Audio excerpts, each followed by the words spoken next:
C'est l'histoire de ma sœur Bertie qui a un handicap sévère et une maladie génétique rare dont on n'avait pas le nom. C'est un chemin qui a duré 22 ans pour ma famille. Qui brille au combat, c'est le titre du premier long métrage réalisé par Joséphine Japy, avec notamment au casting Mélanie Laurent.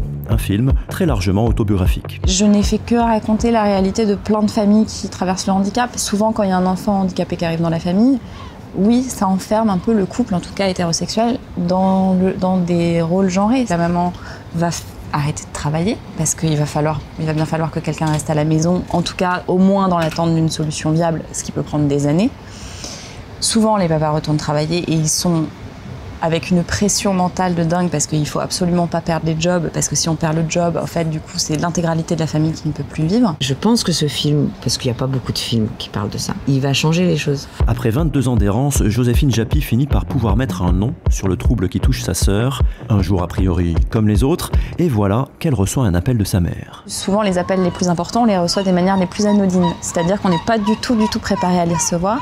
Vous étiez où? Je sors, en fait, je faisais une radio pour la promotion d'un film que je sortais à ce moment-là. Et ma mère m'appelle, je suis sur le trottoir. Je m'effondre, mais sans... Je pourrais même pas vous dire que c'est de tristesse. C'est un espèce de choc, l'impression que ma vie change. Et d'un coup, j'avais ce nom, Phelan-McDermid. Déjà, vous prenez 3 mois pour apprendre le nom d'une maladie pareille. Parce que le syndrome de Phelan-McDermid. On me dit qu'il y a 2000 personnes dans le monde pour le moment qui sont recensées. Aujourd'hui, il y en a beaucoup plus, mais voilà, j'étais totalement éblouie en fait, par ce truc-là. Et ce qui est drôle, c'est que ce que je dis souvent, c'est que ça n'a pas changé notre quotidien, mais ça a changé, en tout cas, moi, ma vie. Juste qu'on dise un petit peu pour les gens qui n'ont pas vu le film, comment ça se manifeste? Alors, c'est un handicap lourd, très sévère. Elle ne parle pas. Elle n'est pas autonome, elle n'est pas propre. En fait, c'est comme un bébé de 3 ans. Plus petit, du coup. Ouais, encore plus petit. La parole, c'est vrai que je suis pas encore maman, donc Mélanie va être plus. La parole, c'est qu'elle. Bah non, oui, c'est. T'as raison. Un an et demi. Oui, donc c'est ça. Donc c'est comme un bébé, en fait, un nourrisson. Donc elle ne parle pas, elle n'est pas capable de communiquer, en tout cas verbalement, avec nous. Et ce qui est très beau, c'est justement tout le non-verbal. Et moi, c'est quelque chose qui me fascine. Je voudrais qu'on parle de l'actrice Sarah Pachou, qui interprète la personne qui est victime de ce syndrome. Comment vous l'avez choisie? Qui est-elle? Qui est cette jeune fille fabuleuse mais oui, non, mais alors, ce qui s'est passé, c'est que quand je commence le casting pour le rôle de Bertie, j'ai envie de faire tourner une actrice en situation de handicap. C'est mon premier instinct, c'est mon envie. Et puis je suis suivie par une directrice de casting qui est absolument fabuleuse et qui travaille très régulièrement avec des personnes en situation de handicap. Et elle me présente des jeunes filles comme Bertie, mais donc non-verbales, qui sont incapables de me donner leur consentement d'être sur mon plateau. Donc là, à partir de ce moment-là, je me dis, mais moi, je voudrais pas qu'on fasse ça à ma petite sœur. Du coup, je vois des jeunes filles avec des handicaps moins lourds, mais je leur demande d'être dans un état de régression. C'est-à-dire que je leur demande d'arrêter de parler, je leur demande de recréer ce qu'on appelle des stéréotypes. C'est quand on a des comment dire, ils ont des TOC, qui sont des TOC pour les rassurer, etc. Et je me dis, mais ça va pas du tout dans le sens que certaines font le travail qu'elles font depuis des années. Et je suis un peu démunie, presque sur le point de pas d'abandonner, mais vraiment de me poser des questions sur comment je vais faire. Et là, la directrice de casting m'envoie une vidéo de Sarah Pachou où elle fait rien, juste elle marche. Et instantanément, j'ai les larmes qui montent aux yeux. C'était une actrice. Et c'est une actrice.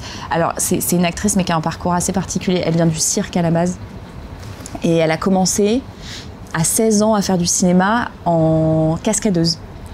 Et du coup, elle a un rapport au corps qui est absolument génial. Elle a un rapport au langage qui est aussi très particulier. Donc moi, j'étais vraiment... Je suis tombée sur la perle rare, quoi. C'est une actrice et tout est un rôle de composition. D'accord. Mais ce qui est schizophrénique, c'est qu'elle était ma fille sur une série qu'on tournait en parallèle, où elle était carrément ado et qu'elle m'envoyait balader dans chaque scène. Donc on passait du film de Joséphine, où j'étais couverte de bleu parce qu'elle me tapait et qu'on a traversé des choses folles ensemble.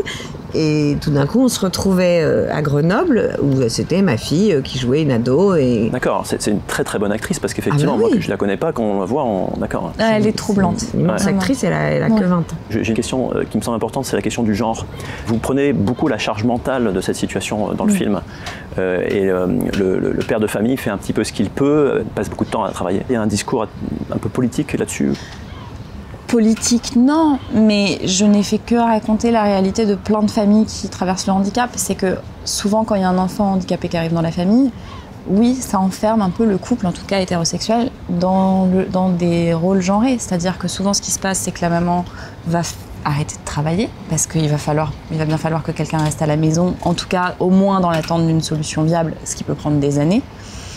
Souvent, les papas retournent travailler et ils sont avec une pression mentale de dingue parce qu'il faut absolument pas perdre les jobs, parce que si on perd le job, en fait, du coup, c'est l'intégralité de la famille qui ne peut plus vivre. Donc, il n'y a pas de volonté, il y a juste... Mais on dit à ces femmes qu'elles sont incapables et que c'est peut-être leur faute.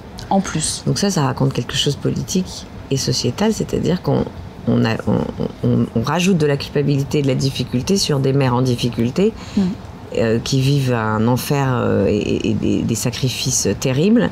Et souvent, on les prend très de haut et on leur dit que c'est elles le problème. Et ça, je pense que ce film, parce qu'il n'y a pas beaucoup de films qui parlent de ça, il y en a même très peu, il va changer les choses.